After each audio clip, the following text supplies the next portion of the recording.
விநாயகருக்கு பிடிச்ச அரிசி மாவில் மோதகம் செஞ்சு கொழுக்கட்டை ரெடி பண்ணி விநாயகர் சதுர்த்திக்கு நாங்கள் படைச்சாச்சு.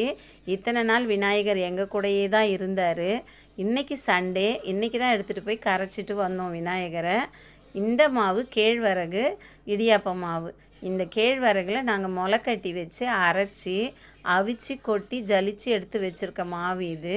இடியாப்பத்துக்கு எப்படி ரெடி பண்ணுறோமோ அதே மாதிரி தான் இதையும் ரெடி பண்ணி வச்சுருக்கேன். அந்த மாவு தான் இப்போ நான் கொதிக்கிற தண்ணியை ஊற்றி கிண்டி மாவாக பந்தாக வச்சுருக்கேன். அழகாக பந்தாக வந்துடும். இதை நம்ம இப்போ சின்ன சின்ன உருண்டைங்களாக உருட்டி இலையில தட்டி நம்ம என்ன மோதகம் வைக்க போகிறோமோ அந்த மோதகத்தை அது உள்ளே வச்சு இட்லி சட்டியில் ஒரு 5 நிமிஷம் வச்சு அவிச்சா போதும். சூப்பரான அப்படியே டேஸ்ட்டும் கூட நல்லாவே இருக்குது, சாஃப்டாகவும் இருக்குது இந்த கொழுக்கட்டை.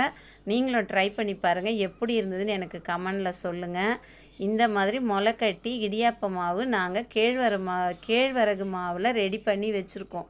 உங்களுக்கு வேணும்னா நீங்கள் கமெண்ட் செக்ஷனில் சொல்லி வாங்கிக்கலாம். ட்ரை பண்ணி பாருங்கள்.